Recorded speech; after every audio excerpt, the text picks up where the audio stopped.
Julda Fatika Sari dari Sekolah Tinggi Ilmu Ekonomi Indonesia Makassar.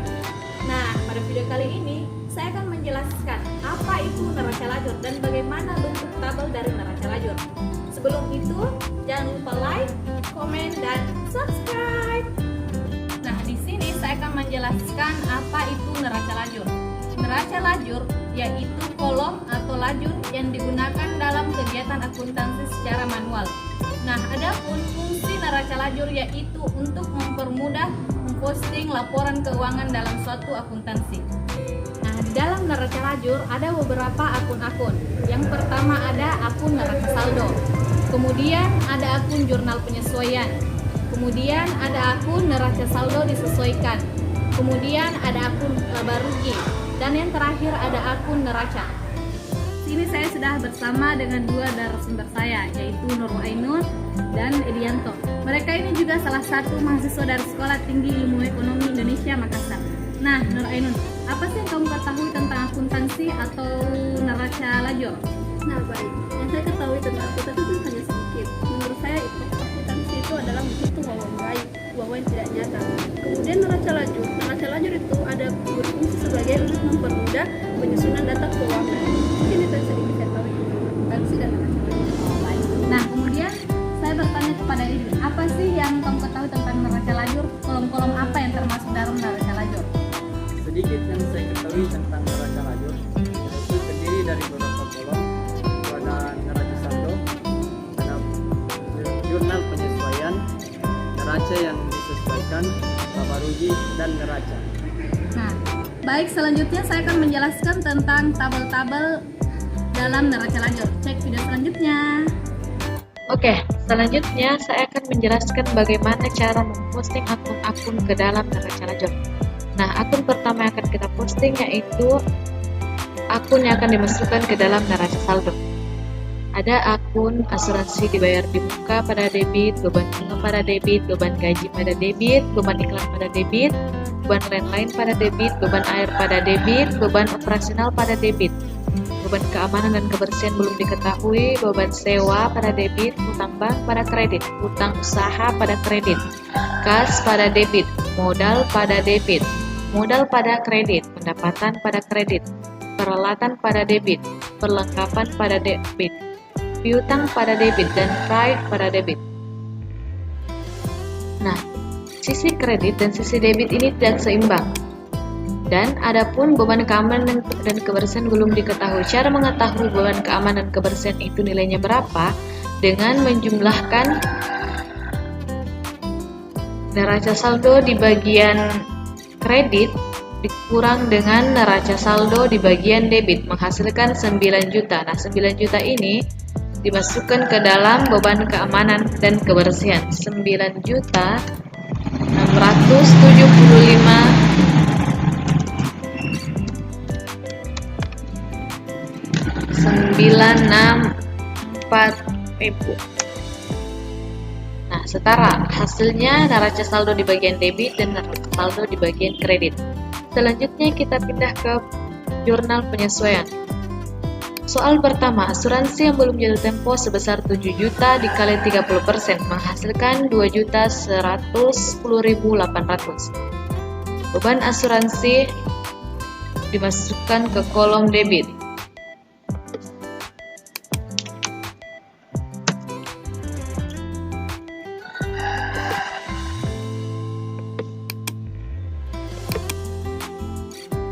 Rp2.110.800. Kemudian asuransi dibayar di muka pada kredit. Selanjutnya, soal nomor 2, beban sewa merupakan sewa dalam jangka waktu 3 tahun. Nah, beban sewa itu senilai 6.036.000 dibagi 36 bulan. Kenapa 36 bulan? Karena dalam transaksi tersebut dicatat beban sewa dalam jangka waktu 3 tahun. Nah, dikali 12 bulan karena pada soal terjadi transaksi mulai dari periode Januari sampai 31 Desember. Menghasilkan 4.024.000. Sewa dibayar di muka pada kolom debit. Kemudian beban sewa pada kolom kredit. Selanjutnya, gaji yang belum dibayar sebesar 3.036.000. Beban gaji 3.036.000 dipindahkan ke kolom debit. Hutang gaji 3.036.000 dipindahkan ke kolom kredit. Nah, selanjutnya perlengkapan yang tersisa sebesar 25%. Beban perlengkapan yaitu 65.036.000 dibagi dikali 75% yang merupakan beban habis pakai, menghasilkan 48.777.000. Nah, 48.777.000 ini dimasukkan ke kolom debit pada beban perlengkapan.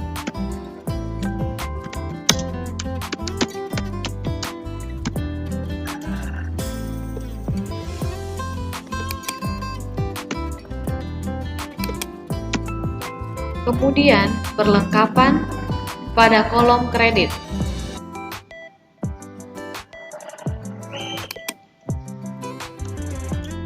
Nah, kita jumlahkan.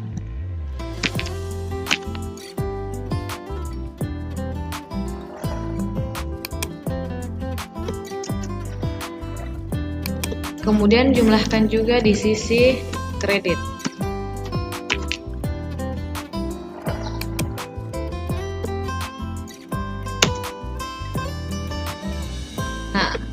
Seimbang antara jurnal penyesuaian di sisi debit dan jurnal penyesuaian di sisi kredit. Selanjutnya kita pindah ke neraca saldo disesuaikan.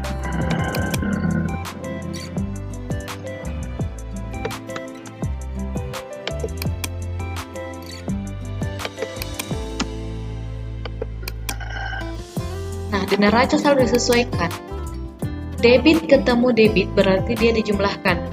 Namun debit ketemu kredit berarti dikurang. Kredit ketemu kredit ditambah. Nah, di sini asuransi dibayar di muka itu di debit. Dan jurnal penyesuaiannya di kredit berarti dia dikurang.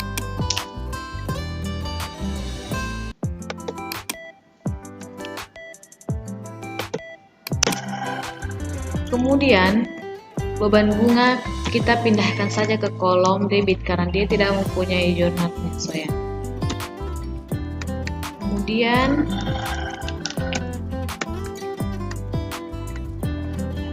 beban gaji ditambah dengan jurnal penyesuaian pada kolom kredit. Kemudian beban iklan pindahkan ke kolom debit. Beban lain-lain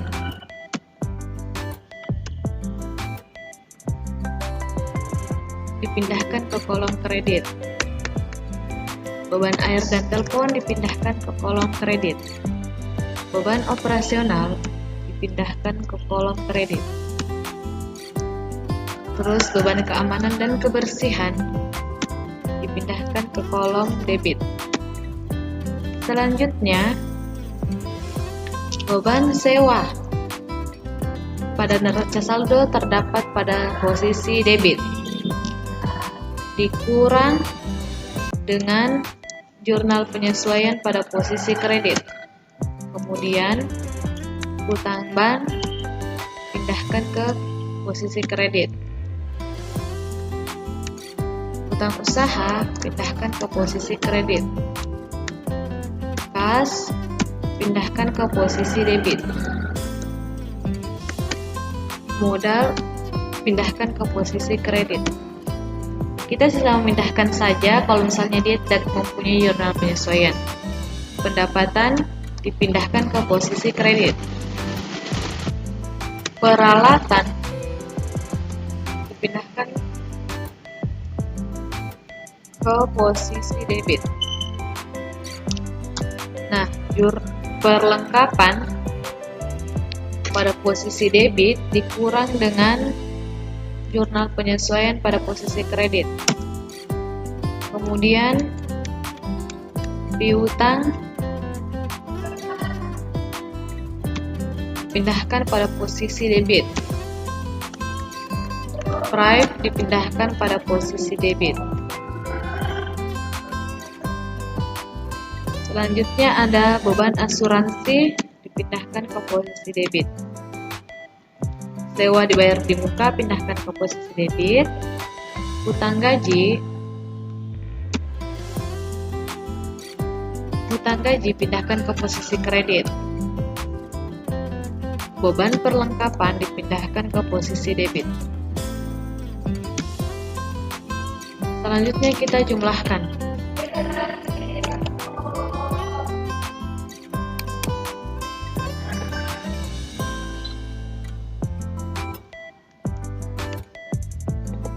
Nah, di sisi kredit pun juga kita jumlahkan. Apakah hasilnya seimbang atau tidak. Nah, hasil neraca saldo disesuaikan pada posisi debit seimbang dengan hasil neraca saldo disesuaikan pada posisi kredit. Selanjutnya kita pindah ke laba rugi. Nah, selanjutnya pada akun laporan laba rugi terdapat rumus pendapatan dikurang dengan beban. Jadi kita masukkan semua beban-beban yang telah disesuaikan masuk ke dalam laporan laba rugi. Beban bunga pada debit,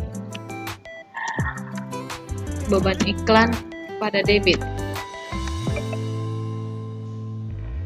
beban gaji pada debit, beban lain-lain pada debit, beban air pada debit, beban operasional pada debit, beban keamanan dan kebersihan pada debit, beban sewa pada debit,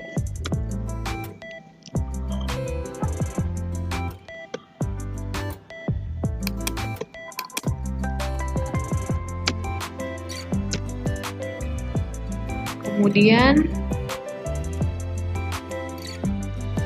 pendapatan pada kredit. Beban asuransi pada debit,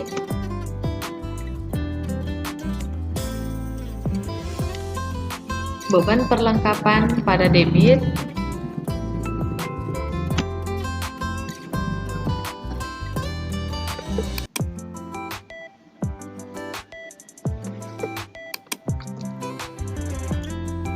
beban perlengkapan pada debit. Selanjutnya kita jumlahkan.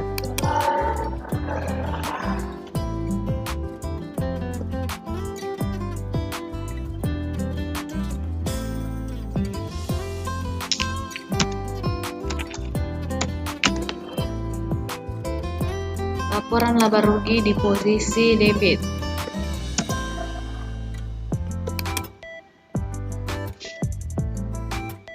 Kemudian jumlahkan juga. Pindahkan laporan laba rugi posisi kredit ke jumlah. Untuk mengetahui apakah dia laba atau rugi, rumusnya itu pendapatan pada kolom kredit dikurang dengan beban pada kolom debit. Hasilkan 208.000. Nah, untuk mengetahui apakah nilai ini seimbang akhirnya atau tidak, kita menjumlahkan hasil dari keseluruhan beban ditambah dengan laba. Nah, sama dengan 105.036.000. Seimbang hasilnya dengan laporan laba rugi di posisi kredit. Selanjutnya kita ke neraca. Kita masukkan akun-akun yang tidak ada dalam laba rugi, yaitu akun beban dan akun pendapatan. Lihat asuransi dibayar di muka, masukkan ke kolom debit. Kemudian ada hutang bank, masukkan ke kolom kredit. Kemudian ada hutang usaha, masukkan ke kolom kredit. Terus ada kas, masukkan ke kolom debit.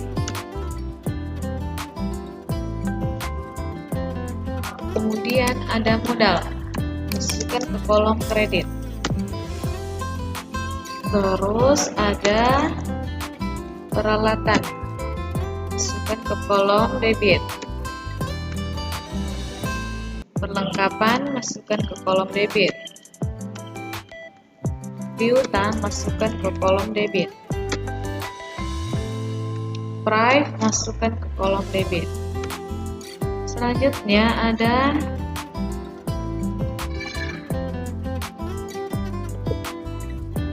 sewa dibayar di muka, masukkan ke kolom debit.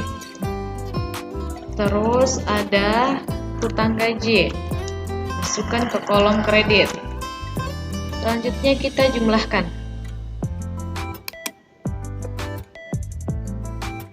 Neraca pada posisi debit, apakah dia seimbang atau tidak?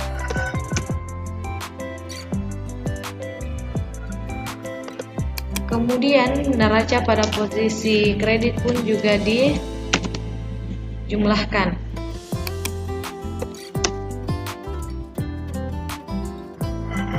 Nah, dia tidak seimbang. Cara untuk menyeimbangkannya yaitu menjumlahkan neraca di posisi debit dikurang dengan neraca di posisi kredit, menghasilkan Rp208.236. Nah, kemudian untuk mengetahui hasilnya apakah seimbang atau tidak, kita jumlahkan neraca pada posisi kredit ditambah dengan hasil dari penjumlahan debit dikurang dengan kredit. Nah, hasilnya seimbang.